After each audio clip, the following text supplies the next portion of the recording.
जहाँ तक कप्तानी की सवाल है, मुझे लगता है कि यशस्वी इज टू यंग। तो जब मैंने यशस्वी को देखा 2013 दिसंबर में, और जब मैंने उसकी कहानी सुनी, तो बेसिकली बहुत जन मुझसे पूछते हैं कि उसके अंदर आपने क्या देखा। बस मैंने उसके अंदर अपने आप को देखा। दुनिया ये देखती है कि यशस्वी अभी बहुत कामयाब है, लेकिन मुझे पता है कि वो कितनी बार फेल हुआ है। मुंबई में कोरोना की वजह से प्रैक्टिस नहीं हो रहा था, तो मैं उसको लेके जाता था मेरा एक पर्सनल इंडोर ट्रेनिंग में, थोड़ा सा रिस्क लेके, क्योंकि पुलिस वाले पकड़ते थे।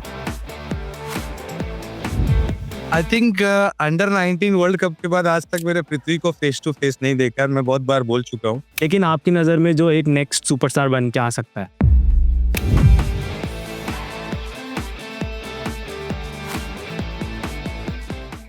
Hello, everyone. Welcome back to the Knuckleball podcast. And today is another really special episode. Yeah. And, we are talking about the India England series. And we thought, why not get someone who knows one of the stars of the series, just like their son, And today we have, Sriram, we have with us Jwala Singh, or many people know him as Yashasvi Jaiswal's coach. Sir, thank you so much for taking some time out for us and welcome to the podcast. It's a pleasure to be here with both of you, and thank you very much for calling here. Thank you. Sir, मैं start करना चाहूँगा very simply. आपने you have mentored basically इस generation का superstar. तो आपने उनको, you've seen Yashasvi from when he was just a little child to now the world beating superstar. तो आपको इनिशियल स्टेजेस में ऐसा कौन सा क्वालिटी उनमें दिखा था दैट यू थॉट कि ये सुपरस्टार बनेगा? बेसिकली जब मैंने उसको देखा था लॉन्ग बैक 2013 में, तो एक छोटा सा बच्चा था वो, और जो कुछ करना चाहता था लाइफ में। अ, एक यूपी से आया हुआ लड़का था जो जिसके पास कोई ज़्यादा रिसोर्सेज नहीं थे, but he was fighting to fulfil his dreams. और बहुत सारे इश्यूज चल रहे थे जो उसने मुझे बताया। तो इसमें दो चीज़ें हैं, एक तो मेरी कहानी और एक उसकी कहानी। तो सिमिलरली मैं 1995 में मैं भी मुंबई आया था, और सेम कंडीशन में था। I wanted to play for India without proper guidance and resources I was trying. तो जब मैं क्रिकेट खेलने आया मुंबई में, तो वो मैंने सारी चीज़ें सफ़र की, जो भी लोग स्ट्रगल की बात करते हैं। आई डिड बहुत डिफ़िकल्ट पास था मेरे लिए, क्योंकि मेरे भी फादर मदर मेरे साथ नहीं रहते थे, और मैं आचरेकर सर का नाम सुन के मुंबई आया था। और मैंने बहुत अच्छी क्रिकेट भी खेली एट द बिगिनिंग। बट कहीं न कहीं मुझे जो मेरा जो ड्रीम था, जो मैं सोच के आया था, वो नहीं हो पा रहा था, because of lack of coaching, lack of resources, और बहुत सारे इश्यूज़ थे। क्योंकि सिर्फ़ क्रिकेट अगर आप खेलते हो, आज अगर आपको क्रिकेटर बनना है, तो ये बहुत ही टफ़ जर्नी है। इसमें आप अकेले नहीं आगे बढ़ सकते हो। आपके पास हर चीज़ होना चाहिए, संसाधन होने चाहिए, गाइडेंस होना चाहिए। टाइम टू टाइम आपको जो भी चीज़ें लगती हैं, एक्सपोज़र लगता है, वो होना चाहिए। तो मुझे वो नहीं मिला, और जब मैंने अनफॉर्च्यूनेटली मैंने बहुत ट्राई किया, बट अनफॉर्च्यूनेटली एक सर्टेन स्टेज के बाद मुझे फ़ील हो गया, बिकॉज़ मुझे मल्टीपल मसल्स फेलियर की एक इंजरी हुई थी, कि मैं नहीं कर पाऊँगा। तो लोग मुझे ताने मारते थे, कि होता है ना कि आप ये बनने गए थे, आप नहीं बन पाए, और हर तरह से मतलब एवरीवन वाज़ बिहाइंड मी। तो जब मैंने क्रिकेट छोड़ा, तो कहीं न कहीं मैं एक तलाश में था किसी एक टैलेंट के। और कहीं न कहीं जब मैंने यशस्वी को देखा, हालाँकि यशस्वी के पहले भी मैंने कुछ लड़कों को ट्राई किया, बट उन्होंने बीच में गिव अप कर दिया, कोई पढ़ाई में चला गया, कोई सही टाइम पे सही चीज़ें नहीं कर पाया। तो जब मैंने यशस्वी को देखा 2013 दिसंबर में, और जब मैंने उसकी कहानी सुनी, तो बेसिकली बहुत जन मुझसे पूछते हैं कि उसके अंदर आपने क्या देखा? बस मैंने उसके अंदर अपने आप को देखा, कि एक लड़का मेरे जैसा 1995 में जैसा मैं था, और जिस तरह की मेरी सोच थी, मेरा जो डिज़ायर था, और सिमिलर कंडीशंस था, सिमिलर जगह से वो आता है। तो मैंने सिर्फ़ वही देखा, कि बस मैं उसके अंदर अपने आप को देखा, और फिर मैंने तय किया कि अब जो भी मैं जहाँ से, और वो सेम चीज़ें वो भी स्ट्रगल कर रहा था, वो सेम चीज़ें उसके साथ हो रही थी when I was talking with him initially. तो मुझे लगा कि यार, ये कहीं न कहीं मेरा अधूरा जो एक काम है, ये शायद पूरा कर सकता है। इसके अंदर वो लगन है, उसके अंदर वो डिज़ायर है। टैलेंट देखिए क्या होता है कि बहुत जन बोलते हैं, बहुत टैलेंट स्पॉट कर लिया, ये कर लिया, वो कर लिया। बट देखिए टैलेंट एक छोटे से शीट की तरह है, एक बीज की तरह है।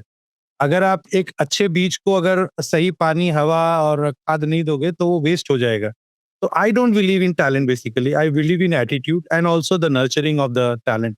तो मुझे लगता है कि उसके अंदर वो एक चीज़ थी जो मैंने कहीं न कहीं अधूरी छोड़ी थी और वो जिद था और वो एक बैकग्राउंड था, तो एक पागलपन था मेरे लिए और ऑफ कोर्स उसके अंदर अगर मैं स्पेशल एबिलिटी बोलूँ तो उसके अंदर विकेट पे टिकने की काबिलियत थी। ये उसके अंदर था, शुरू से था, जो एक चीज़ मैं बताना चाहूँगा।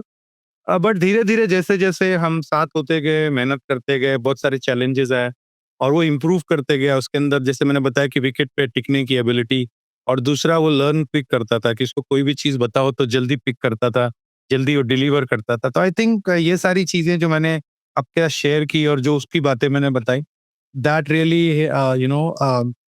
forced me to keep coaching him and keep supporting him और I am happy that he is playing for India.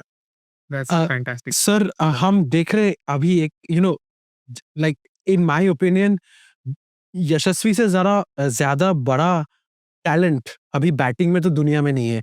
And हम देख रहे हैं ऑस्ट्रेलिया में उनके पहले टेस्ट में उन्होंने शतक शतक लगाए, इंग्लैंड में भी उन्होंने शतक लगाए। ये जो विकेट टिकने की आपने ये बात कही, विकेट पे टिके रहने की, but also this adaptability that we are seeing, did you see this ability जब आप उनको कोचिंग कर रहे थे छोटे से उम्र में कि इतने आसानी से उसने अडेप्ट कर लिया हर इतने सारे कंडीशंस में, ये क्या आपको सरप्राइज दिया थोड़ा? देखिए, जैसे मैंने बताया कि जो उसका प्रोसेस था, बिकॉज़ कि मैं बोलूँगा तो लोगों को लगेगा कि मैं क्रेडिट ले रहा हूँ। बट एक जो उसका प्रोसेस था ना बहुत ही अच्छा हुआ है क्योंकि अ, मुंबई में I think he has played at all grounds, अलग-अलग ग्राउंड्स पे जाके खेलना। फिर अगर मुंबई का क्रिकेटर आप देखोगे, जो भी मुंबई के क्रिकेटर्स होते हैं, वो खड़ूस होते हैं, जिसका हम बोलते हैं। तो कहीं न कहीं जो मुंबई की जो बैटिंग क्लास है, जो मुंबई से क्रिकेटर्स निकलते हैं, चाहे आप सचिन तेंदुलकर ले लो या लेटेस्ट में रोहित शर्मा ले लो। आप अगर देखोगे तो ये मुंबई के जो क्रिकेटर्स होते हैं, ऑलमोस्ट सारे फॉर्मेट के प्लेयर्स होते हैं। तो ये तो मुंबई की एक विशेषता है, लेकिन मुझे लगता है यशस्वी को बचपन से जो फैसिलिटीज़ मिली, मैं इसमें वसीम जाफर का भी नाम लेना चाहूँगा। क्योंकि जो वसीम जाफर खेलते थे तो मैं लेके जाता था, बोलता था उनके साथ बैटिंग कर। तो बहुत ही कम एज से वो बहुत अच्छे-अच्छे प्लेयर्स के साथ खेला है, उनके साथ उसने इंटरैक्शन किया है। साथ ही साथ मैं दिलीप वेंगसरकर सर का भी एक नाम लूँगा क्योंकि उनके क्लब के लिए वो खेलता है, दादर यूनियन के लिए खेलता है। मैंने सर को बोला कि सर अच्छा प्लेयर है, तो उन्होंने भी उसको अपने क्लब से खिलाया। तो बहुत सारे लोगों का जो सराउंडिंग में उसको साथ मिला है, स्पेशली मुंबई क्रिकेट एसोसिएशन के जो प्रैक्टिस फैसिलिटीज़ है। मुझे लगता है कहीं न कहीं और साथ ही साथ जैसे मैंने बताया मेरा एक अधूरा सपना था कि मैं क्योंकि जब मैंने क्रिकेट नहीं खेल पाया तो मेरे को एक ही चीज़ था कि मैं वर्ल्ड क्लास प्लेयर पे काम करूँ और आई एम हैप्पी कि वो हुआ और जो भी मेरे पास रिसोर्सेज़ थे आई गिवन हिम और जैसे आपने एडॉप्टेबिलिटी बताया तो उसने जैसे मैंने बताया धीरे-धीरे एट द बिगिनिंग धीरे-धीरे उसका एक बेस बनता गया और उसके अंदर वो लर्निंग कैपेबिलिटी है, he has a good mental strength क्योंकि बचपन से मुंबई में एकदम सिंपल सी बात बताता हूँ, अगर आपको मुंबई से खेलना है, तो मुंबई में बहुत मुश्किल होता है रणजी ट्रॉफी में आना। तो जिस तरीके से वो एक-एक स्टेज को उसने बड़ी मुश्किल से पार किया क्योंकि वो बहुत बार फेल भी हुआ है। दुनिया ये देखती है कि यशस्वी अभी बहुत कामयाब है, लेकिन मुझे पता है कि वो कितनी बार फेल हुआ है। मुझे अभी भी याद है कि वो अंडर 19 से 2 बार वो ड्रॉप हुआ है। मुंबई अंडर 19 की टीम से 2 बार ड्रॉप हुआ है। इंडिया अंडर 19 जब पहली बार खेला था तो पहले 2 मैच के बाद वो ड्रॉप हुआ था। फिर आईपीएल में जब वो खेला, पहला सीज़न उसका बहुत ही ऑर्डिनरी गया है। अर्लियर जो उसके फेलियर्स हुए अंडर 19 में या यू कैन से आईपीएल में, आई थिंक उधर से उसने जो बाउंस बैक किया, जो उसके अंदर एक एबिलिटी है, आई थिंक वो काफ़ी हद तक उसको और mentally and that made him mentally very, very strong and I always share one line with him जब भी मैं उससे बात करता था कि सफल होना है तो सबसे ज़रूरी है कि आप बाउंस बैक एबिलिटी पे काम करो। क्योंकि अगर ज़िंदगी में आपको लंबा जाना है तो आपके साथ फेलियर बहुत होंगे, आपके साथ बहुत सारे ऐसे सेटबैक्स आएँगे। तो चैंपियन वही होता है जो सेटबैक को कमबैक्स बनाता है, कमबैक्स में बदलता है। तो मुझे लगता है कि मैं जो उसको बार-बार बोलता था, उसको बहुत सारे नोट्स लिखवाता था और मैं जो पॉजिटिव उसको इनपुट्स देता था, उसने बहुत अच्छे से ग्रैब किया। हालाँकि मैं बहुत जन को देता हूँ। लेकिन सब लोग नहीं कर पाते हैं। तो मुझे लगता है उसके अंदर जो क्वालिटी है कि सेटबैक को कमबैक में बदलना, जो मैं उसको हमेशा से बोलता था, जो मेरा एक मंत्रा भी है, उसके वजह से आप देखोगे तो जहाँ जाता है वो सिचुएशन को वो अडॉप्ट करता है और आज आप देख रहे हो कि वो किस तरह का प्लेयर है। और बचपन से मैंने हमेशा से उसको बड़े गोल सेट करने की आदत डाली है। एक बार वो मेरे पास आया और मुझे बोलने लगा कि सर ये मेरा कॉम्पिटिटर है, मुंबई का कोई प्लेयर था, बस ये कि ये मेरा कॉम्पिटिटर है। तो मैं बोला तू बहुत छोटा सोचता है। तू सोच कि तेरा कॉम्पिटिटर वर्ल्ड का बेस्ट प्लेयर है। तो बोला ऐसे कैसे, मैं तो अभी अंडर 19 लेवल पे खेल रहा हूँ। तो मैंने उसको एक फ़ॉर्मूला दिया, हालाँकि ये पब्लिकली बोलना चाहिए कि नहीं बोलना चाहिए। मैंने किसी एक बड़े प्लेयर का नाम लिया, जो इंडिया के उस समय के सबसे बड़े स्टार थे। मैंने कहा जितने रन वो इंडिया के मैच में बनाएँगे उस उनका उनसे ज़्यादा रन तुझे यहाँ बनाना है, जहाँ पे भी तू खेलता है। कि अगर वो प्लेयर ने सब इंटरनेशनल कैलेंडर में 1500 रन बनाए, तो तुझे 2000 2500 रन तुझे इधर बनाने हैं, 3000 रन इधर बना। और उसको मैं एक चीज़ और बोलता था कि अगर इंडिया के लिए खेलना है, तो जो अभी करंट इंडियन प्लेयर है, पे नज़र रख कि कौन बेस्ट है और उस सोच कि तू उसको आगे जाके फ्यूचर में रिप्लेस करेगा। कहीं न कहीं मैं बोलता तो बहुत जन को लेकिन उसने जिस तरीके से उसको लिया और उसने उस चीज़ को रियलिटी में बदला, that is I think that his art. Fine. But sir, I want to talk about, you know, Jaiswal. Instead of in spite of his hundreds, Jaiswal last एक दो हफ्ते में न्यूज में आए हैं उनके कैचिंग के वजह से. And you know even and उनको 4 कैच ड्रॉप करते देख के मैं बहुत सरप्राइज हो गया था, बिकॉज इवन आईपीएल में एंड इवन फॉर इंडिया हमने देखा है उसने डीप एरियाज में बहुत अच्छे अच्छे कैचेस लेते थे. तो सुनील गावस्कर और मोहम्मद कैफ थे, वो आके बोले कि जायसवाल जो टेपिंग पहनते हैं उनके हाथ में, उसकी वजह से शायद बॉल बाउंस होके ड्रॉप हो जाते हैं. आप तो जायसवाल को एकदम अपने बेटे की तरह जानते हो. आपका ओपिनियन क्या है कि क्यों, मतलब आपके इसको एक वन ऑफ ओकेजन से देखते हैं या फिर आपको लगता है कि ये एक शायद ट्रेंड बन सकता है? हाँ. देखिए कैचेज़ देखिए क्रिकेट में छूटते हैं, आप इसकी वजह नहीं बता सकते हो कि किस वजह से छूटते हैं। कभी-कभी एक बहुत ही डिफिकल्ट कैच भी एक ऑर्डिनरी फील्डर पकड़ लेता है। जो रिफ्लेक्सेस अच्छे हैं, आपका हाथ पहुँच गया, आपने चिपक बोलते हैं ना बॉल चिपक गया, हमारे क्रिकेटिंग लैंग्वेज में। कैचेज़ छूटते हैं कभी-कभी बड़े अच्छे फील्डर से भी छूटते हैं। इसका कोई कारण, लेकिन अगर एक मैं एज़ अ कोच जो नोटिस करता हूँ, कभी-कभी बल्लेबाज जो होता है, फील्डिंग के वक़्त भी अपने बल्लेबाजी के बारे में लगातार सोचते रहता है कि व्हाट वेंट रॉन्ग।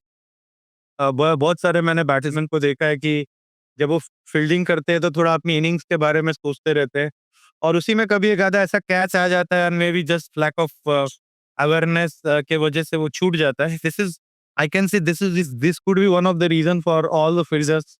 कभी कभार हो जाता है, लेकिन जहाँ तक मुझे लगता है कैचेस छूट जाते हैं, हमें ध्यान देना चाहिए कि नेक्स्ट टाइम हम और फोकस पकड़े. Sir I don't know about tapping and all, क्योंकि मैं इतना एक्सपीरियंस जी तो मैं नहीं बोलना चाहूंगा, लेकिन as a coach I always feel कि कभी-कभी बल्लेबाज जब अपनी इनिंग के बारे में बहुत ज़्यादा फील्डिंग के वक़्त सोचते हैं, एक आधा बॉल ऐसा आ जाता है और वहाँ पे आपका रिएक्शन या मे बी आप पहुँच नहीं पाते, that catch is drop. Sir, coming back to Yashasvi's batting, opening part, of course, he is the one of the best opening batters in the world. हमने तो establish कर लिया है, लेकिन इंडिया के सेटअप में ही he has had so many different opening partners जितनी देर में उन्होंने अपना इंटरनेशनल क्रिकेट खेला है. तो उस हिसाब से लाइक आपको क्या लगता है, looking from the outside, which particular opening batter does he have the best like relationship with, और like the best sort of combination with अभी तक? अभी तक तो रोहित शर्मा थे, क्योंकि अगर इस टेस्ट सीरीज़ के पहले आप देखोगे तो रोहित शर्मा ने किया और कुछ ओकेशंस में आई थिंक ऑस्ट्रेलिया का लास्ट मैच में केएल राहुल ने किया था शायद से, या केएल राहुल. यस. तो फिलहाल तो अभी रोहित शर्मा है नहीं और अभी हम एक और ओपनर ढूंढ रहे हैं इंडिया के लिए. जैसे कि अभी Abhimanyu Eswaran is one of them. अगर अभी वो खेल नहीं रहे हैं, अभी केएल राहुल है या फिर साई किशोर है, 2-3 लोग हैं. अभी डिपेंड करता है कि टीम मैनेजमेंट क्या सोचती है, क्योंकि अभी जिनके मैंने नाम लिए हैं, केएल राहुल के साथ तो खेल चुका है, अभिमन्यु ईश्वरन अभी खेले नहीं है और साई किशोर अभी लास्ट मैच में I think is batter at number 3, right? 3 number पे या खेले. या तो अभी सही ये suggestion. देखना बड़ा ही दिलचस्प है कि कौन आता है। हालाँकि शुभमन गिल ने अपनी career as a opener start की थी, जो हम नीचे चले गए। तो बहुत ही दिलचस्प है कि अभी टीम मैनेजमेंट किसको ओपनिंग देती है। मुझे लगता है लेफ्ट हैंडर है और एक राइट हैंडर का कोई कॉम्बिनेशन आए इनमें से, तो that can help a lot for the Indian cricket. But sir, आपका जायसवाल के साथ जो भी बातचीत हुआ है, इस बारे में यू नो अपने छोटे से इंटरनेशनल करियर में जायसवाल ने आपको कोई बताया कि इस बैटर से के साथ मुझे बैट करने में बहुत मज़ा आया है या फिर बहुत अच्छा लगता है? He is comfortable with everyone. वो जैसे आपने बताया कि he knows how to he look after his game well. और रोहित शर्मा का हमेशा से नाम आता है कि Rohit Sharma is a senior pro and he helps him a lot. Sir, let's go back to his first IPL contract जब Rajasthan Royals picked him up. तो उस टाइम पे आपको क्या याद है उस मोमेंट के बारे में? Do you remember the first interaction? कैसा था उस टाइम पे मूड? कैसी बातचीत चली थी? कितने खुश थे उस टाइम पे? जब आईपीएल अंडर का 19 शुरू वर्ल्ड कप के लिए जा रहा था। I think that date was 19 December 2019। IPL का ऑक्शन था और उसको 20 दिसंबर को जाना था साउथ अफ्रीका। तो नॉर्मली हम लोग आईपीएल ऑक्शन देख नहीं रहे थे। बट कुछ मीडिया चैनल्स के थ्रू हमको पता चला कि हैज़ बीन सोल्ड आउट। और फिर कुछ लोग आए हमारे साथ बात करने। उसको नेक्स्ट मॉर्निंग साउथ अफ्रीका जाना था। तो ज़्यादा बात तो नहीं हुई क्योंकि फोकस था under 19 world cup at that moment. But again जब वो कोविड आया, जब कोरोना वायरस का प्रकोप इंडिया में आया और वो सारी चीज़ें रुक गई। हम सबको याद है वो कितना डिफिकल्ट पास था फॉर एवरीवन।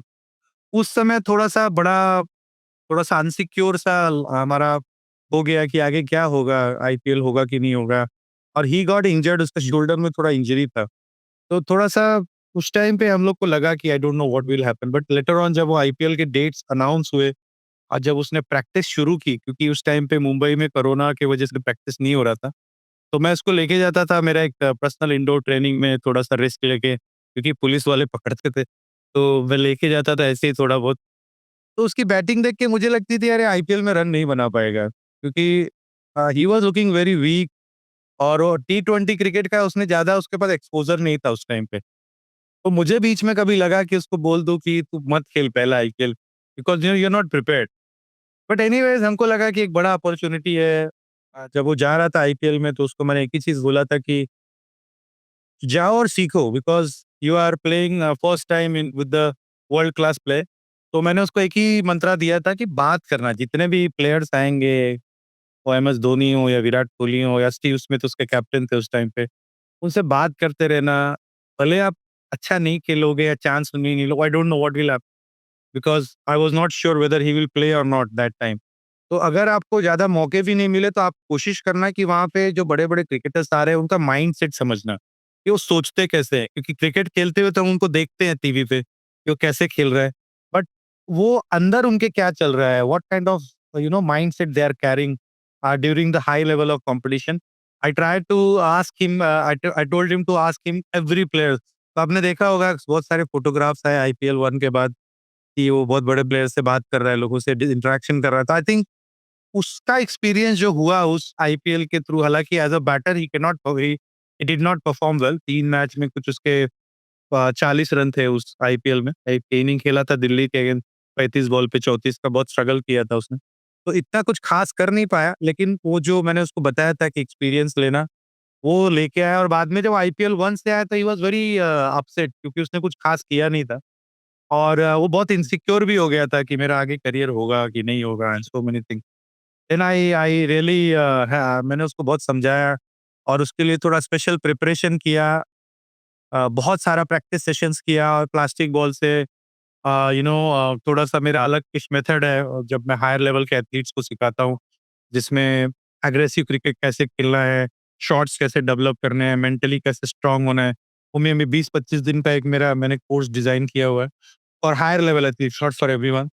तो उसमें उसको मैंने डाला एंड देन उस फिर मुंबई में सैयद मुश्ताक अली का सिलेक्शन मैच था।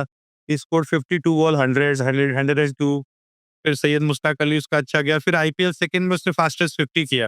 तो मुझे लगता है वो एक स्टेज जो हमने कोरोना से लेके आईपीएल 2 तक गया, वो बहुत ही ना पहले तो बहुत ही डिसअपॉइंटिंग था, but again when he scored 50 runs that made us कि हाँ ठीक है, अभी आगे करियर है। I think it was a very tough challenging, but again जैसे मैंने बताया कि बाउंस बैक एबिलिटी, तो उसने वहाँ भी दिखाया कि उसके अंदर वो है और वो सीख सकता है और अपॉर्चुनिटी मिली तो कर भी सकता है। Um, वन थिंग जो मैं टच अप करना चाहता हूँ बिकॉज इस साल राजस्थान रॉयल्स का एक चीज मुझे जो नजर आया कि संजू सैमसन काफी सारे मैचेस खेले नहीं थे और कप्तानी गया था रियान पराग के पास and not to Yashasvi. As his coach do you think he has captaincy ambitions and आपको क्या लगता है कि वहां पे उसको वाइस कैप्टेंसी या फिर कोई कैप्टेंसी का मौका ना मिलने से उसके ऊपर कोई इफेक्ट हो सकता है? देखिए, आईपीएल में राजस्थान रॉयल्स एक बहुत बड़ी टीम है और उनके पास बड़े-बड़े थिंक टैंक्स हैं। वर्ल्ड क्लास कोचेज़ हैं उनके पास। तो उनको किसको कप्तानी देना है या किसको नहीं देना, they know better than you and me. तो वो उन पे छोड़ देना चाहिए कि वो किसको देते हैं। वो उनके प्लान्स अपने होंगे कि किस पे कितना प्रेशर लगाना है। जहाँ तक कप्तानी की सवाल है, मुझे लगता है कि अभी यशस्वी इज़ टू यंग और एज़ अ बैटर वो ज़्यादा अपने बैटिंग पे फ़ोकस करेगा तो ज़्यादा अच्छा होगा। हालाँकि उसने आज तक कभी पब्लिकली कुछ बोला नहीं है कि मुझे कप्तानी चाहिए या नहीं चाहिए। तो उसके ऊपर बात करना सही नहीं है। मुझे लगता है as a player he is doing well और अभी उसको उसी पे फ़ोकस करना चाहिए। अगर वो as a batter team management को लगता है, राजस्थान रॉयल्स हो या फिर इंडियन क्रिकेट टीम हो, अगर टीम मैनेजमेंट को, कोचेस को, सिलेक्टर्स को लगता है कि yes he is a captaincy material, definitely he will get that. But हर चीज़ का एक समय होता है। मुझे लगता है अभी जो समय है तो उसके बल्लेबाजी पे फ़ोकस करने का है और अगर एज़ अ बल्लेबाज वो टीम को जिताता है तो that's good enough, that's good enough for me. Very fair, sir. Very fair. Sir, moving on to another superstar talent that you coached from very young age for him was Prithvi Shaw. अब यशस्वी जायसवाल को हम global stage पे एक superstar बनता हुआ देख चुके हैं, लेकिन अनफॉर्चुनेटली वो सेम चीज़ हम पृथ्वी शॉ के साथ नहीं देख पाए, even though expectations with Prithvi were a lot higher Yeah. What they were with Yashasvi, right? तो पृथ्वी के साथ रादर देन सेइंग कि व्हाट वेंट रॉन्ग और वो हम डिस्कस ना करें तो सही रहेगा। मेरा ये क्वेश्चन है कि are you still in touch with him? Are you still in contact with him? Do you think he still has that hunger to come back? I think under 19 world cup के बाद आज तक मैंने पृथ्वी को face to face नहीं देखा है। मैं बहुत बार बोल चुका हूँ। अ, अब अभी वो बहुत मैंने अभी एक रिसेंटली एक इंटरव्यू देखा कि वो बोल रहा है कि मेरे को कुछ लोगों ने मिसगाइड कर दिया है, व्हाटएवर। बहुत अच्छा टैलेंट है वो, था नहीं अभी भी है। क्योंकि जब वो अंडर 19 वर्ल्ड कप खेला था तो मुझे बड़ी खुशी हुई थी क्योंकि पृथ्वी मेरे पास 2015 में आया था और आई कैन से कि उसके पहले भी वो काफी लोगों के पास था, कोचेस के पास था। तो मैं पूरा क्रेडिट पृथ्वी शॉ की सक्सेस का नहीं लेना चाहता हूँ, बहुत सारे लोगों ने और उसके लाइफ में कंट्रीब्यूट किया। बट यस, 2015 से 2018 तक वो मेरे पास था, जो उसके लाइफ का सबसे बड़ा टर्निंग पॉइंट था। तब उसको कोई खिला नहीं रहा था, मुंबई टीम से भी ड्रॉप था, क्लब क्रिकेट में भी उसको इतना एस्टेब्लिश नहीं हुआ था। अ, तो मैंने उस पे काफ़ी काम किया और अंडर 19 वर्ल्ड कप खेला और जब वो अंडर 19 वर्ल्ड कप खेला था, I was very, very happy and proud कि क्योंकि अगर मैं देखूँ तो पहला मेरा लड़का था जो वर्ल्ड कप खेला था एज़ अ कोच। बहुत सारे लोगों के साथ काम किया लेकिन 3 साल का टाइम काफ़ी होता है एज़ अ कोच। बट उसके बाद वो आज तक कभी मुझसे मुझे मिला भी नहीं। I am not seen him. Mumbai में रह के भी मैंने उसको देखा नहीं। हालाँकि उनके फादर काफ़ी बार मुझसे मिले हैं। कहीं न कहीं वो मिसगाइड तो हुआ है। कहीं न कहीं जो सक्सेस बोलते हैं ना, वो हैंडल नहीं कर पाया। अभी वो खुद भी वो चीज़ को एक्सेप्ट कर रहा है। He was not able to handle his success. और अगर मैं उसके गेम की बात करूँ, तो अभी मैं किसी से डिस्कस कर रहा था 2 दिन पहले। अगर उसकी आप बैटिंग भी देखोगे, तो उसका स्किल में भी कुछ खास अपग्रेड नहीं हुआ है। अगर आप देखोगे तो उसके दो 2018 की अगर आप वीडियो देखो और 2025 के वीडियो देखो, आपको सिमिलर चीज़ें दिखेंगी। अगर आजकल के जो क्रिकेटर हैं आप देखो, अभिषेक शर्मा है, उनके छक्कों की दूरी देखो, कितना लंबा डिस्टेंस है उनके सिक्स या का। या उन्होंने जिस तरीके से बाकी खिलाड़ियों ने अपने गेम पे काम किया, शुभमन गिल हो, उन्होंने अपने गेम को ना नेक्स्ट लेवल तक लेके गए because they work hard and they had the right priorities कि उनको गेम पे पहले ध्यान देना है। मैं किसी का नाम नहीं लेना चाहता हूँ किसी भी कॉन्टेस्ट में, हालाँकि एक नाम मैंने ले लिया। तो मुझे लगता है इस जनरेशन के जो खिलाड़ी हैं, जो भी खिलाड़ी हैं 2018 के बाद जो अंडर 19 वर्ल्ड कप खेले, आप 1-2 नाम लेने पड़ेंगे मजबूरी में। तिलक वर्मा को देख लो, किस तरीके से उन्होंने इम्प्रूव किया। इनफैक्ट रियान पराग को देख लो कि उन्होंने किस तरीके से कहीं ना कहीं पृथ्वी उसमें पीछे रह गया। अब रीजन तो वही जानेगा कि क्यों रह गया। अ, और इसी के वजह से आई थिंक एक बहुत ही अच्छा टैलेंट, क्योंकि मुझे लगता है कि अगर कोई खिलाड़ी टेस्ट सीरीज, दो मैच की सीरीज थी वेस्ट इंडीज से, टेस्ट सीरीज में being Virat Kohli in prime form get man of the series is really special. कहीं ना कहीं वो एक स्पेशल टैलेंट था है। बट मुझे लगता है जैसे मैंने आपको स्टार्ट में बताया कि टैलेंट काफी नहीं होता है। Talent is just a good sheet. अगर उसको आप नर्चर नहीं करोगे, उसको पानी नहीं दोगे, खाद नहीं दोगे और खुद कोशिश नहीं करोगे, तो आप शायद कोई दूसरा आपका जगह ले लेगा, आप पीछे रह जाओगे। तो मुझे लगता है ये चीज पृथ्वी के साथ हुई है। He has not given enough time to cricket, enough time to the things which takes you at the next level, and we can see that अभी वो थोड़ा सा स्ट्रगल कर रहा है। But I I really hope कि वो मेरा स्टूडेंट रहा है, एंड आई रियली होप कि और वो मेहनत करे, क्योंकि आप देखोगे तो कुछ एक खिलाड़ी ऐसे भी है जो 30 के बाद भी इंडिया की टीम में है। अभी वो सिर्फ 24 साल का है। 9 नवंबर 1999 उसका डेट ऑफ बर्थ है। इन तो 24-25वां उसका चल रहा होगा। हाँ, तो आई थिंक अगर वो अभी भी मेहनत करे, अभी भी चीजों को सही से ले, क्योंकि डोमेस्टिक टीम किसी ना किसी टीम में वो खेलेगा और एक दो बम्पर रणजी सीजन में रन करे तो again he can bounce back. या 100%। पर आप भी क्या, यू नो, आप भी क्या एक सपना रखते हैं कि एक दिन मेरे कोच किए हुए दो टैलेंट, दो सुपर टैलेंट जायसवाल और पृथ्वी साथ में ओपन करेंगे इंडिया के लिए? अभी भी क्या आप वो एक बिलीफ रखते हैं कि वो हो सकता है? मैंने बताया कि मैं मुंबई आया था अचरेकर सर का नाम सुन के, और उस टाइम सचिन और विनोद काम्बली दो खिलाड़ी बहुत ही फेमस हुए थे। तो मुझे अभी भी खुशी है कि मेरे दो खिलाड़ी इंडिया के लिए खेल चुके हैं, सचिन और काम्बली की तरह Vinod, Prithvi and Yashasvi, I can say that. लेकिन मेरा सपना है तो ये तो खेले ही खेले, बट अगर मैं पब्लिकली बोलूँ तो मेरा सपना है कि और भी खेलें। Why only 2? हाँ, या तो आई या just working out for some other talent. हालांकि आसान नहीं है इंडिया प्लेयर बनाना, उसके लिए वैसा टैलेंट भी मिलना चाहिए। और मुझे लगता है 10 साल का प्रोसेस है। एक अच्छे टैलेंट पे 10 साल आप काम करोगे तो इस तरह का रिजल्ट आता है। तो मेरा सपना शायद इससे भी बड़ा है। I am looking for some more talents जिनके अंदर हंगर हो, जिनके अंदर बाउंस बैक एबिलिटी हो, जिनके अंदर वो शीड हो। So why not? मैं मेरे पास अभी बहुत टाइम है कोचिंग के लिए। I have a setup Mumbai में, मेरा अकेडमी का काफ़ी बड़ा सेटअप है। मैं चाहता हूँ कि बहुत सारे लोग मेरे वहाँ पे आए, और not only in India, all over the world international cricket के लिए। तो सर आपने अभी बोला कि आप अभी अगले प्रोसेस में अब लग चुके हैं। तो ऐसा कोई एक नाम तो आप बता सकते हैं जो अभी प्रोसेस में हो, जिसके बारे में हमें शायद ना पता हो, लेकिन आपकी नज़र में जो एक नेक्स्ट सुपरस्टार बन के आ सकता है?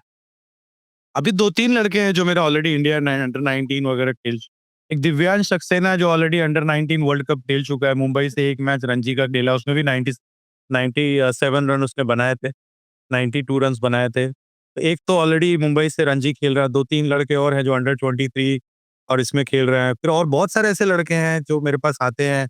अभी इंग्लैंड का एक प्लेयर है हमजा शेख जो ऑलरेडी अंडर 19 वर्ल्ड कप खेल चुका है। अभी इंग्लैंड अंडर 19 का कैप्टन भी था, हमारी अकेडमी में आता है। एक प्रखर चतुर्वेदी करके प्लेयर है जो भी कुछ साल पहले 400 रन किया था उसने। कूचबिहार ट्रॉफी के फाइनल में 404 नॉट आउट किया था, युवराज सिंह का रिकॉर्ड ब्रेक किया था। तो ऐसे बहुत सारे बच्चे हैं जो मेरे टच में हैं, हालांकि उनको कोचिंग करता हूँ या मेंटोरिंग करता हूँ। तो ऐसे 10-15 बच्चे अभी भी पाइपलाइन में हैं, अलग अलग स्टेट्स के हैं, सबके नाम नहीं लेना चाहूंगा। बट यस, कोई ना कोई इसमें से भी निकलेगा, और फिर आप उसके बारे में भी हम बात करेंगे आपके साथ। आई मीन सर, आप सोचिए एक दिन इंडिया और इंग्लैंड वर्ल्ड कप फाइनल खेल रहे हैं और आपके दोनों टैलेंट्स एक दूसरे के अगेंस्ट खेल रहे हैं। मतलब कैप्टन कर रहा है। ये तो बिल्कुल, जैसे मैंने बताया कि मैं खुद क्रिकेट खेलना चाहता था कंट्री के लिए। तो जब मैंने क्रिकेट छोड़ा तो मैं बहुत ही डिसअपॉइंट हुआ, और मेरे पास वर्ड्स नहीं थे कि मैं अपने फादर को कैसे फेस करूंगा। लेकिन आज मुझे लगता है कि जो होता है अच्छे के लिए होता है। तो अमिताभ बच्चन का एक डायलॉग याद आता है कि जो हुआ अच्छा, जो नहीं हुआ उससे भी ज्यादा अच्छा है। हाँ, आज मुझे बड़ी खुशी होती है कि अगर मैं शायद खेल लेता, पता नहीं मैं क्या किस्सा है, डोंट नो, तो शायद मैं कहीं इंडिया में कहीं किसी जगह पे जॉब कर रहा होता या कुछ कर रहा होता। आई डोंट नो। बट आज मेरे पास एज अ कोच अपॉर्चुनिटी है कि मैं पूरी दुनिया में जाके लोगों से मिलूं, बात करूं। अभी भी मैं लंदन में हूँ और यहाँ पे भी मेरे पास बहुत सारे बच्चे आते हैं जो अच्छे लेवल का क्रिकेट खेलते हैं। तो मुझे लगता है कि अगर आप मेहनत करते हो और आपके पास विजन है, तो आप जितना चाहोगे शायद उससे ज़्यादा भी मिलेगा। बस आपको मेहनत करते रहना चाहिए। Thank you so much for this word sir. I mean this was a fantastic interaction. हमें इतना जानने को मिला एफएसपी के बारे में कि और कोचिंग के बारे में इन जनरल भाई क्रिकेट के बारे में। थैंक यू सो मच आप हमें टाइम दे सके अपना। नकलबॉल पॉडकास्ट आने के लिए आपको बहुत शुक्रिया sir. Thank you so much. Bye. Keep watching the Knuckleball podcast. Tune in next week for another episode. I'm Sriram Ganesh. This is Pradul Mukherjee. We're signing off. Bye.